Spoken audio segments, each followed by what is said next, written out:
Magandang araw sa inyong lahat! Andito naman tayo sa isang bagong video lesson brought to you by Aral with Misha. So ngayon, grade 7 math. Applications of percentages pa rin, pero ang topic natin ay simple interest. So, unang-una, i-define natin anong ibig sabihin ng interest. Is the extra amount of money paid or earned for borrowing or lending money. If you borrow 10,000 pesos and pay back 10,500, the interest is 500 pesos. So ito yung tubo, ito yung yung sa pera mong pinautang mo. Kung nagpautang ka ng 10,000 and babayaran ng nangutang sa'yo is 10,500, 500 yung kinita mo. Ito yung interest, okay? So, the interest rate is the percentage of the principal charged or earned as interest over a certain period of time. If a bank charges 5% per year, the interest rate is 5%. Kung tandaan nyo, ang interest rate, kung sinabing 3%, it is actually 3% per annum. So, ibig sabihin po yan ay per year yung interest rate na nakikita nyo. Okay? Principal is the original amount of money borrowed, invested, or deposited before any interest is added.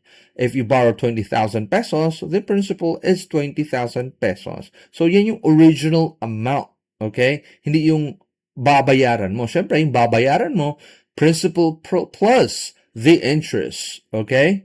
Yan yung babayaran mo sa utang mo. Okay? Time is the length of time that the money is borrowed or invested. It is usually measured in years. If you borrow money for 3 years, then the time is 3 years. Since yung percentage na interest rate is years, yung ibig sabihin nun, yung T dito is in years. Alright? So, simple lang. Ang formula natin dyan is I equals to PRT. I stands for interest. Interest to. Interest yung tubo or kikitain mo per year. Pero hindi naman per year yan, since multiply by T, yan yung interest, total interest, okay?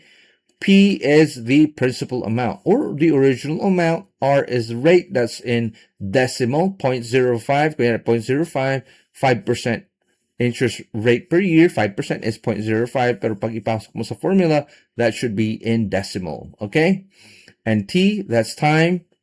That's in years. Okay? Kung gusto mong sabihin mong what is the rate, are yung hinahanap, what's the interest rate, simple lang. Kapag itong P ilipat mo and T ilipat mo sa kabila, that kapag PRT, that's multiplication, di ba? P times R times T. Pag nilipat mo, i-divide mo lang. So R yung hinahanap, rate. I divided by P all over times T. So, ganun lang. Kung T naman hinahanap, ganun rin. So, ang tandaan nyo lang na formula is I interest is PRT. For simple interest to, ha? Okay? So, next, let's solve some problems. Maria deposited 20,000 pesos in a bank at 6% simple interest for 3 years. How much simple interest did she earn? So, diretso lang to, PRT. I is equals to, principal is 20,000 pesos. Multiply it by the rate, 0.06. Okay? So, ito yung dineposit niya sa bangko, no? 6% per year interest. How many years? So, T is actually 3 years. So, T, that's 3. Okay? That's 3. Okay, I is equals to, so 20,000 times 6 times 0.06, no? 20,000 times 0.06, 6% times 3. So 1,200 to.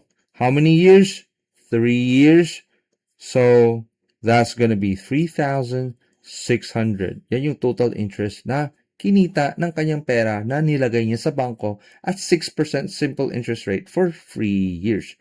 So the answer is 3,600. Okay, next tayo. After 5 years, an investment earned 5,000 pesos in simple interest at 4% per year. What was the principal?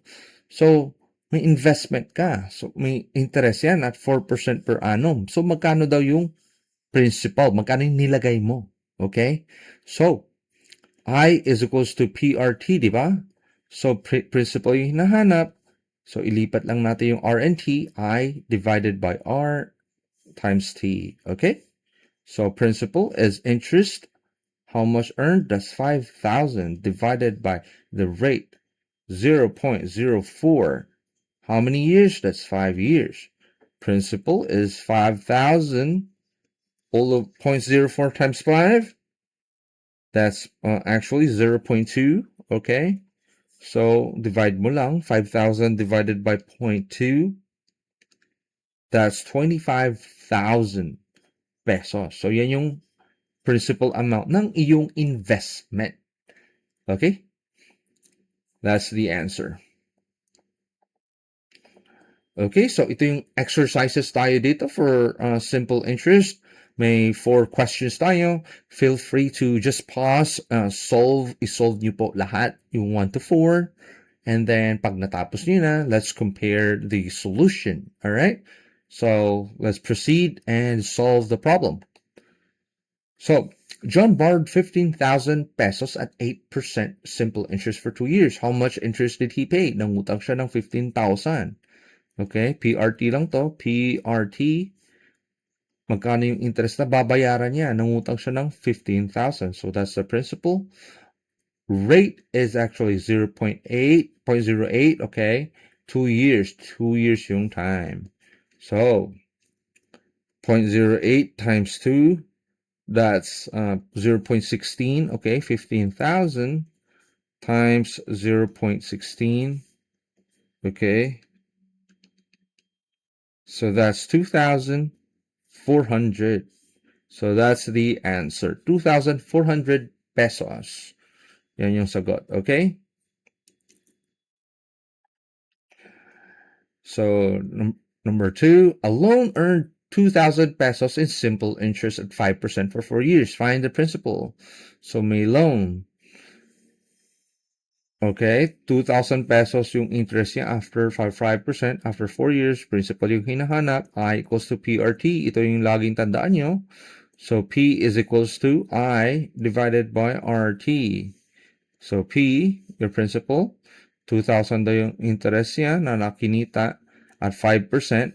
5% is 0.05. How many years do your time? That's 4. Okay. 2,000 divided by 0.05 times 4. That's 0.2. Okay. 2,000 divided by 0.2.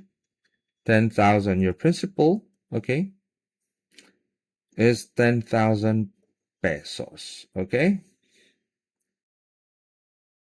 All right, let's next. Okay. A loan of 40,000 pesos earned 8,000 pesos in interest after 4 years. Find the interest rate. Yung loan na babayaran mo, 8,000. Okay? 8,000 yung interest niya after 4 years. Magkano daw yung interest rate? Equals to PRT. So, rate yung hinahanap. I divided by principal times the time. So, rate, interest, magkano daw? 8,000. Principal, 40,000. How many years daw? 4 years. So, 8,000 times 160,000 yan. So, cancel mo yung tatlong zeros. 8 divided by 16 is 1 over 2. 160,000, I'm sorry. 1 over 20. Alright. Tatlo, okay, yeah. 8 divided by 160. 1 over 20, okay? So, what's 1 divided over 20? That's actually 0.05. Okay? Multiply that, move to 2 decimal places, times 100. Kapag convert mo sa percentage, that's 5%. So, that's the interest rate, okay? So number 4, a principal of 10,000 pesos earned 2,000 pesos in simple interest at 10% per year. How long was the money invested? Gaano mo katagal nilagay yung pera mo na may 10% per year daw yung kikitain mo? Okay? So I equals to PRT, okay, time, how many years is that? I, the interest, divided by PR. So I, interest is 2,000 divided by the principal, 10,000, okay, times the rate, 10%, that's 0.1. 0.1 of 10,000, that's actually 1,000. Okay, so tatlo, cancel. So it's equals to 2 years. So that's the time. Yan yung katagal na nilagay mo yung pera para tumubo ka ng 2,000 pesos in 2 years. At 10% per year. Okay? So 2 years po yung tagal ng investment. Okay. So please do subscribe sa Aral with Misha. Please do support our channel. And please like the video kapag nagustuhan nyo and may natutunan naman po kayo. And please comment. At hanggang sa muli, maraming salamat po and God bless.